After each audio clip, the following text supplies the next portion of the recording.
Hello,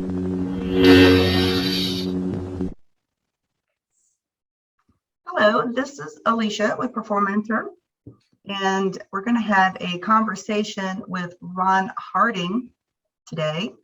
And Ron he's an experienced executive across several industries, and in particular in the chemical industry side, and he has done incredible turnarounds organizationally, and more recently has been consulting and helps a lot of startups. But we're going to talk about the heuristic called the trust algorithm, which is fundamentally accountability is equivalent to authority is equivalent to capability. And the more that we do that, the more trust we have in an organization. So with that, Ron, anything you'd like to add about your background that maybe the listeners would like to hear?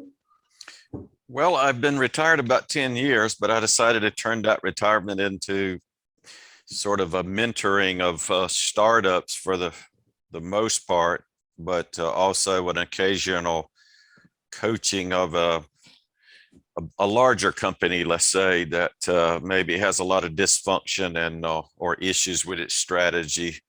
Those two areas. I have a very big interest in organizational design. So while I'm an active student of organizational design, I'm also probably would be considered a subject matter expert in the field. So yeah, you're not just an expert and theorist, you are a practitioner in that area. Yeah, I know that you had a lot of incredible turnaround stories in terms of putting some things into practice that some people know as requisite organization. Like you have sort of like a quick 30,000 foot view about what that is and what that was like. Well, in reality, most companies, if they admitted the truth, would say that they have a lot of dysfunction, which interferes with execution. And for whatever reason, over the years, I got very interested in making sure business is executed well. In fact, my last role, which you mentioned, a specialty chemical company, I intentionally took it because it hadn't grown in 7 years. It was really what us Southern boys would say was stuck in the mud. And the reality is that we tripled the business and then sold it. The parent company wanted it sold. So we tripled the business first. And so that was an example of figuring out how organizational issues stand in the way of execution. And so I'm very much interested in those types of areas, and I have used it to turn companies around, turn businesses around. Mm-hmm. And I know that you've definitely been a resource and mentor for me as well, which I thank you for and continue to do so. I know that we've had conversations about hierarchies in business, which, that idea falls into and out of favor, maybe a little bit more out of favor over the past 10, 15 years. Although maybe it'll make a comeback under a different name, I'm not sure. And what are the things that enable a really trust enhancing organization? And that's really, as we talked about it, that's what led to the trust algorithm on my end, is that I thought, well, how do I talk about these things without triggering people into the stratosphere and turning off their listening ears by saying the word hierarchy, or referencing anything that even remotely sounds bureaucratic, because today's leaders aren't usually fond of those terms. So that's kind of know where that came from. I think people run from the term hierarchy for good reason, because most companies have created a lot of dysfunction. So they only do hierarchy out of necessity. Mm-hmm. And I think that's a reality, that you have to have some level of hierarchy to have some level of accountability and some level of execution. all of those who want to have what we'll call virtual organizations that, have no leader, Mhm. will eventually struggle rather significantly. So I think the question is not whether or not to have hierarchy, is what is the ways that work Mhm. that keep dysfunction to a minimum with hierarchy and with organizations. Because let's face it, organizations is basically a group of people banding together to try to create a desired output, and Right. that is what's needed. And let's don't get hung up too much on the words per se, except to say that there's probably a correct way that reduces dysfunction. And I think your algorithm is touching on trust as saying that is how do Mhm. we reduce dysfunction, thereby, in other words, have a trusting organization. Yeah. I Yeah. like to tell people that there's only two glues that hold organizations together. Mhm. One glue that holds organization together is fear. Mm. And so we can generate some level of execution utilizing fear. And then another glue that holds it together is trust. And that is a glue that, that personally I would choose to use to hold an organization together. And of course, when we don't do organization right, then it lessens the trust in the organization, and therefore it begins to pull apart. And Yeah. so if we think about trust and fear as the two glues that could hold our organization together, um, trust can be sustained for the long term if we do it correctly. Mhm. And your algorithm is an attempt at bringing up some of the common issues that Yeah. we face in trying to build trust in an organization.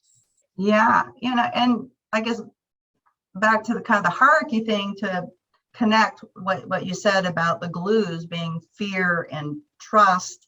I mean, one of the, I guess, big dot connectors when I listened to some of what Jordan Peterson talked about.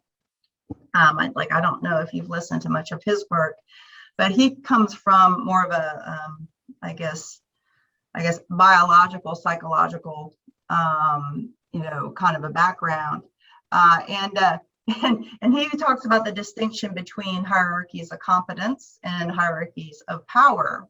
And the competence, the more that the hierarchy of competence and power are aligned, right? That's going to be a lot. People are going to like it better, I guess you could say.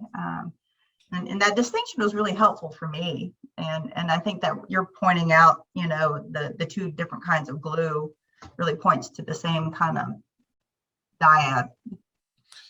I think so. And some of your terms that you're using in the algorithm Yeah. point to it as well. One example is authority. And Yeah. you might relate that to his comment about power.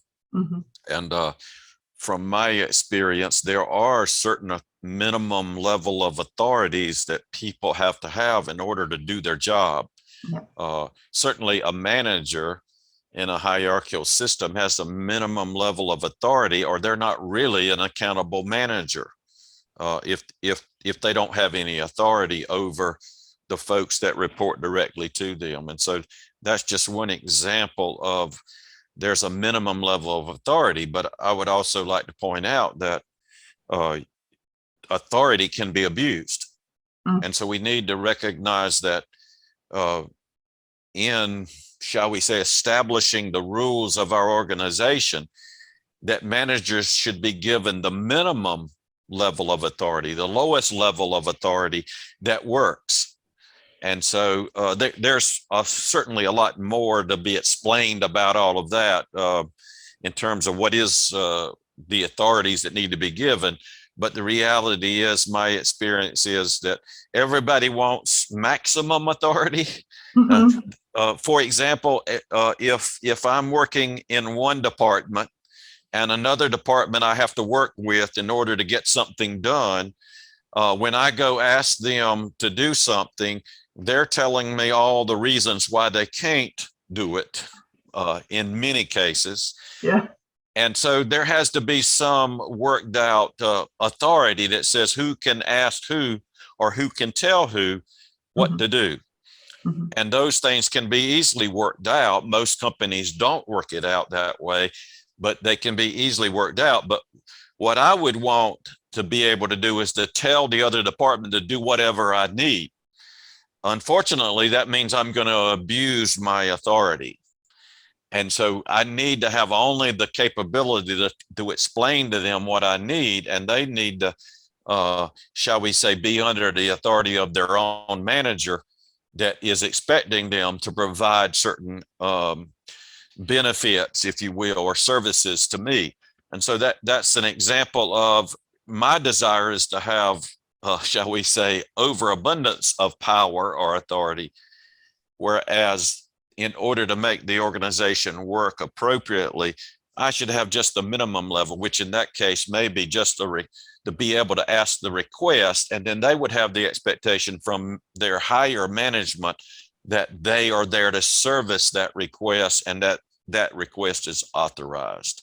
Yeah. So when we work within the right authorities, we can trust. And in my case, because I'm wanting more power, I'm basically saying I don't trust the system to Mhm. work, to give me what I need. So therefore, there's something lacking. And I'm saying, okay, what's lacking is accountability, possibly Mhm. from their management, and authority. I'm looking for the ability to actually order people around, insist on things being done. And I really don't need it if the system is working. Yeah, yeah. I mean, it's human nature, right? Another one of my algorithms, or not algorithms, heuristics is human nature isn't what we wish it were. Act and design accordingly. Well, human nature says that I'm trying to get my job done. And that was the type of person that I was all during my career is I wanted to achieve results. And I suspect that there's quite a few people out there that desire that.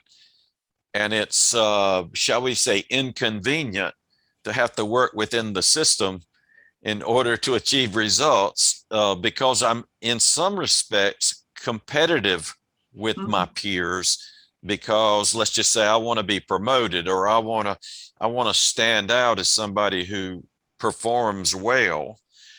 And in doing that, sometimes I'm trying to bypass the system of what we'll call good accountability and good authority uh, in order to demonstrate capability, to use all three of your terms. So Yeah. the reality is that these things can easily work against the the total organization and what it's trying to achieve if it's not done appropriately.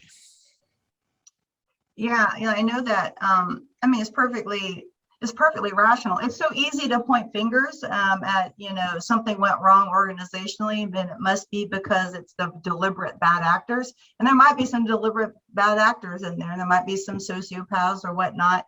But it seems like it's so popular these days just to say that, oh, the reason that things go wrong in the corporate environment is because everybody's so, we had the wrong people there. Right, if we just had the right people. But it's very normal for, if the system's not set up where I can get things that I need in order to get my job done and feel successful, I'm going to use back channels. I'm going to use every other motivating property that I might have in order to persuade people to help me. So it's actually very reasonable for politics to emerge if things aren't set up in a way that's really helps people solve their problems. I have said often that I got promoted to the levels that I got promoted to often because I was able to do that workaround. In other words, work outside the system in order to get results. And it was interesting that when I decided that there was a correct system that should be adhered to and complied to, I thought about the fact that, hey, it changes the whole paradigm of the fact of how I got ahead. Is that I got ahead by bypassing the system. And here I am insisting that my employees now follow the system in order to achieve a greater result. And, I mentioned that I was a part of an organization that hadn't grown in 7 years, actually. And then the minute we began to put systems in place, we started growing. And it became that simple, so to speak, is putting the right systems and insisting that management is there to, shall we say, encourage the system and follow the system, allows you to have strategies that can be executed. So otherwise, another way to look at it, I used to have this slide that has arrows pointing all different directions on the page. And it was my slide that I said, this is what I'm seeing in my organization, is everybody's got their own agenda and pushing different directions and doing their own thing, which is exactly what I was in my younger years. But the right slide is everybody pointed in the same direction. So it's hard to do. It's hard to get people to execute on a strategy that generally is consistent across an organization. In other words, we have a single strategy, a single mission that we're trying to achieve. And it's hard to get everyone pointed in the same direction because we're slightly out of kilter with how we're trying to achieve it. And so organization design and organization execution is very difficult to do. And we need some rules of the road. And your algorithm is an attempt to get us to think about those rules. And it certainly does involve things like accountability, authority, and capability in what we achieve.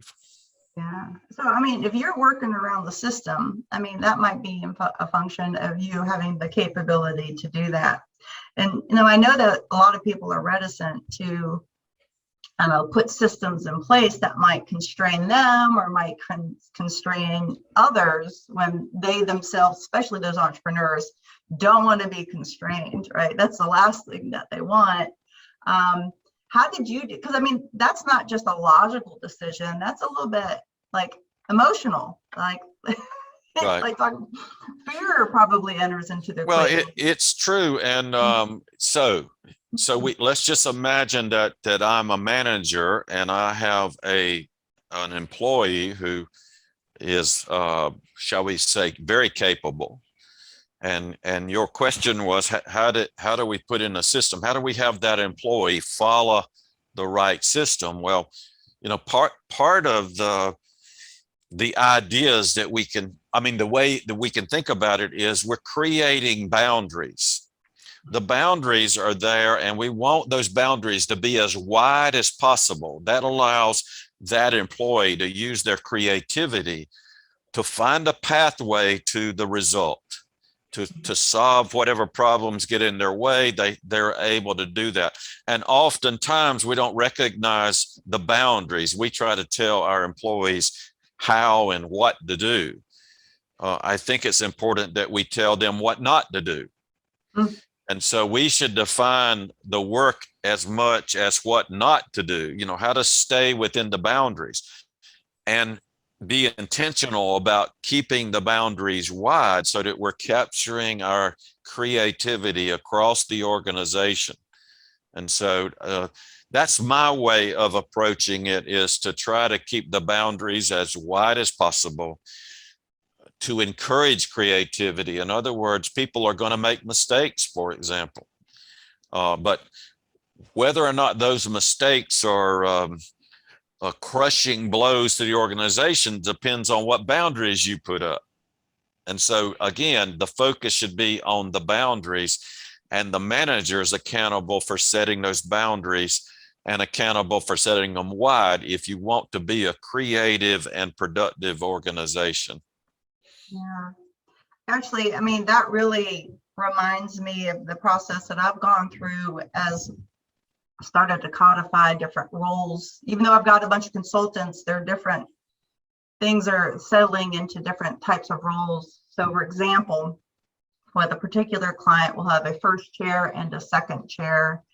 And I realized that the role needed to be described, not because I was worried about people knowing what to do, but because things were happening that showed that things were happening. The not to do's were happening. Right. And so I'm like, oh, and really, so that was a motivating factor. And as I wrote the role, it was really anchored on the things to avoid, which is the point that you were making. Exactly. We are in essence trained and told that we should be very clear about our role descriptions. But what we're not told is sometimes clarity is about what not to do rather than what to do. And so most role descriptions, and I'm not arguing against being clear in terms of what to do for a role description, but I'm just saying there are times when it may be a better way may be to focus on the boundary. In other words, what not to do.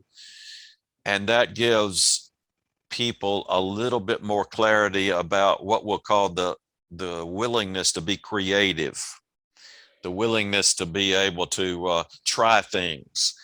And as long as you're within the boundary of what your manager is expecting, the reality is that there's a great amount of freedom with knowing the boundaries. If you don't know which things your manager is going to criticize you over, it's very limiting.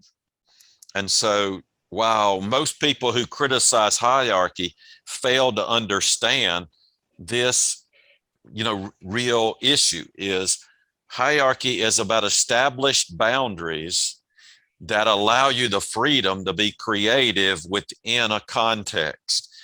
And that businesses always have a context. I had a joke that I would always make a statement on. It wasn't one of those real jokes. It just was funny the way I did it. But, we were a specialty chemical company involved in microelectronics and pharmaceuticals and those types of markets. And when we would have a strategy session, someone would suggest something that was, shall we say, away from those markets. And my statement was, we don't make radios.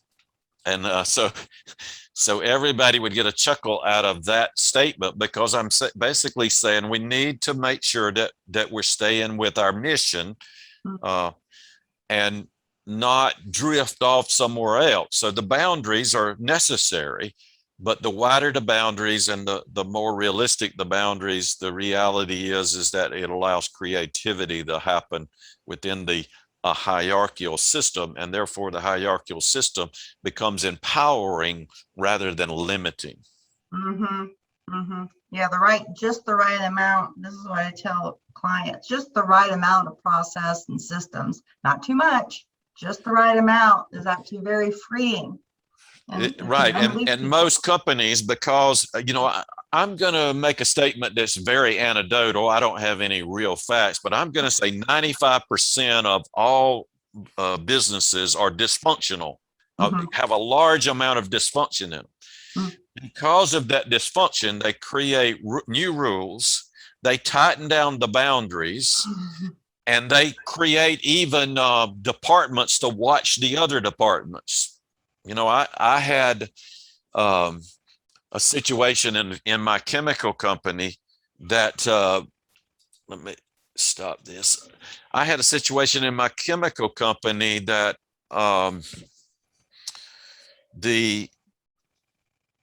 safety, for example, was a critical issue, or capital spending. In other words, most chemical companies spend a lot of capital, a lot of funds to do big projects.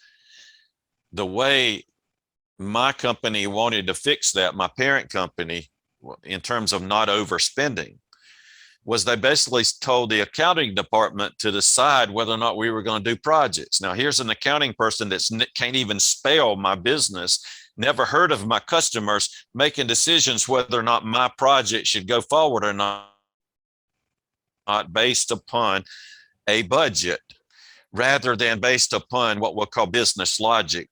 And so that's an example of how we sometimes just have so much bureaucracy and extra systems put in place just to do something that sort of went awry rather than holding the managers accountable. I would tell my boss, if you don't want me to overspend the capital budget, just tell me. I won't overspend it because that's what you expect out of me, is to stay within budget. You don't have to set up another organization to to provide, you know, limits on me without any discussion and understanding of my business. And so that's what happens within most organizations, is we create dysfunction based upon something going awry rather than holding managers accountable for doing their job.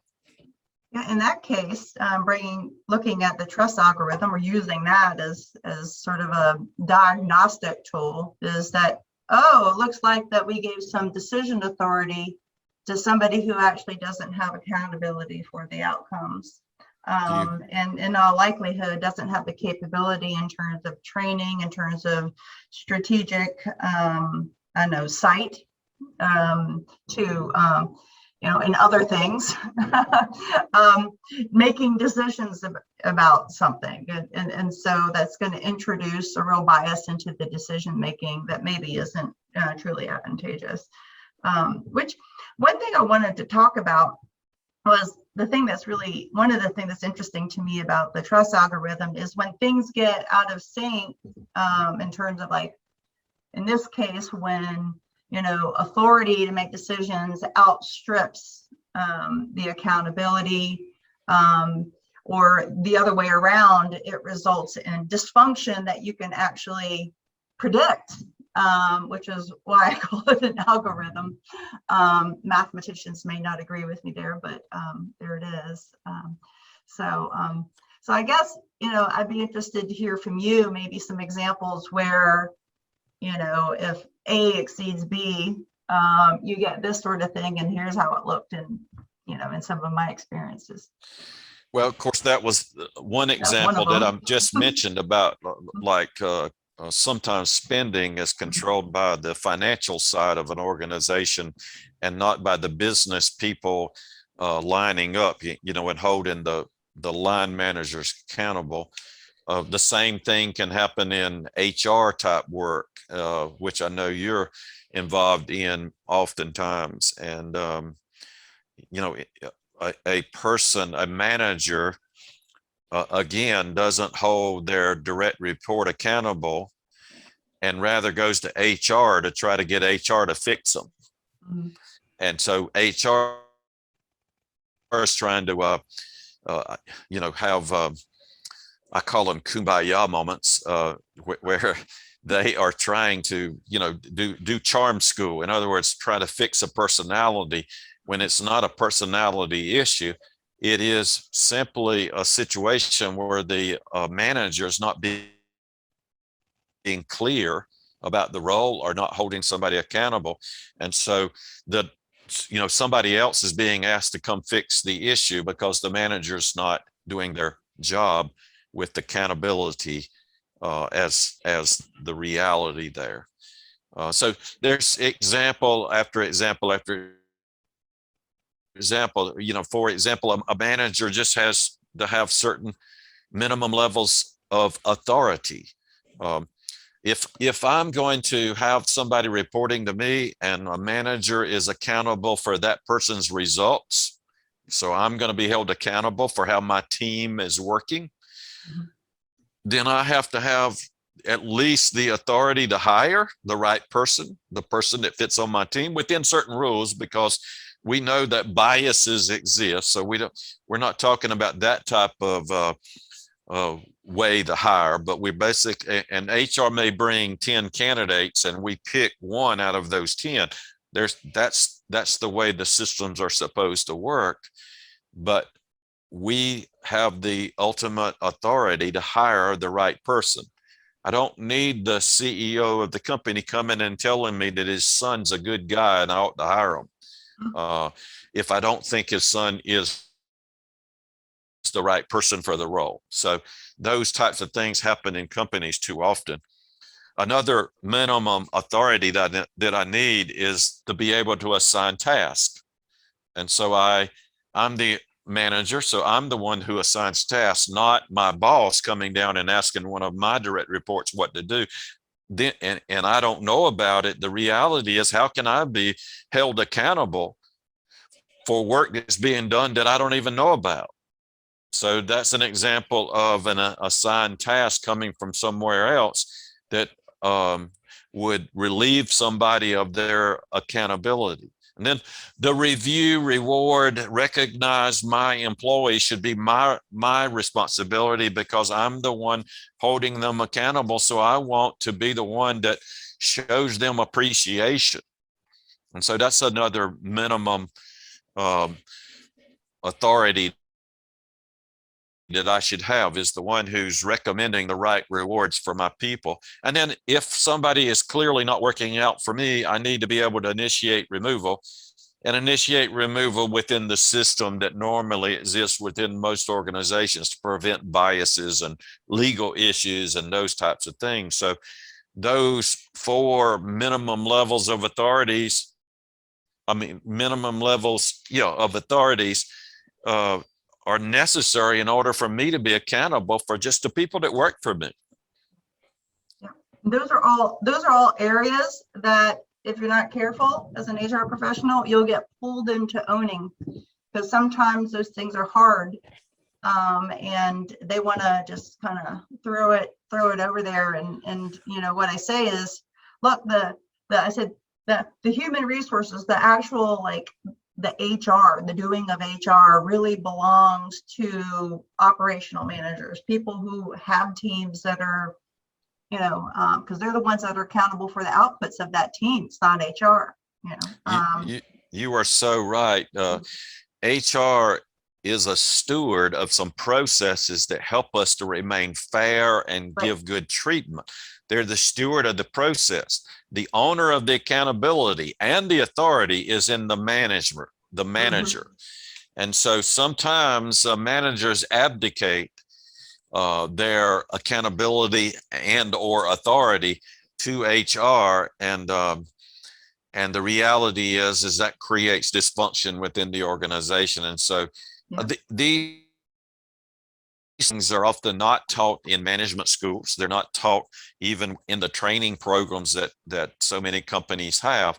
And so it's so important for us to try to point out that these are some of the common problems that companies are facing, which is why I keep bringing us back to the 95% of companies have so much dysfunction. It's so easy to get off track with what we'll call some very straightforward rules of the road. The algorithm, if you want to put it back to your algorithm, is pointing out that we're creating dysfunction by not following the algorithm.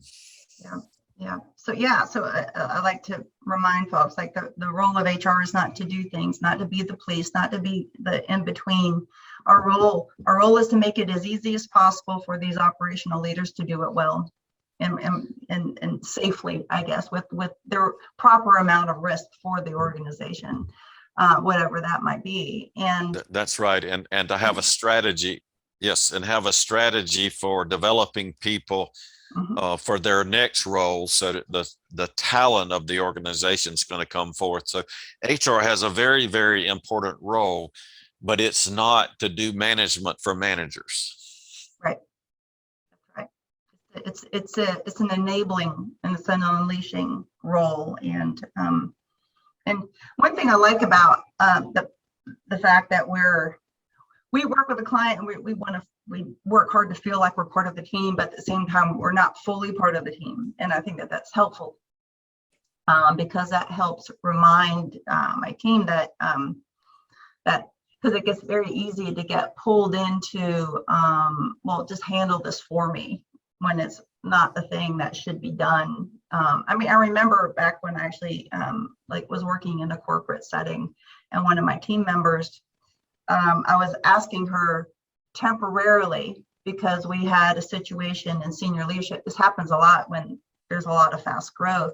is that somebody who's one of the key players early on, growing with the organization, and they grew into a role where their interests and their capabilities no longer mapped to the necessary accountabilities of the role. Now, they wanted the authority, they wanted the power, they wanted the title, but they really didn't want the headaches of managing, of all it took to properly manage a larger team. And so I did have to have my my colleague step in and sort of be a surrogate until I could, I don't know, do the back channel stuff that I unfortunately had to do in order to get things sorted out. But it was painful for everybody. You know, nobody had a good time doing that, and I certainly spent a little bit of capital. Well, I mean, one of the things that, you know, in some regards, I'm coming at it from a line manager's perspective because that's what I was. So one of the terms that I use for, shall we say, creating this issue of pulling HR in unfairly was to create a rescuer. And it's not always HR. The rescuer is basically the person that either the manager or the direct report, the employee, is running to in order to solve a relationship issue between the two. Mm-hmm. And so one of the things that I did in my organization was we trained everybody to watch out for the rescue issue, so that we said we need to respond to the, shall we call it, the disagreement between a manager and their direct report.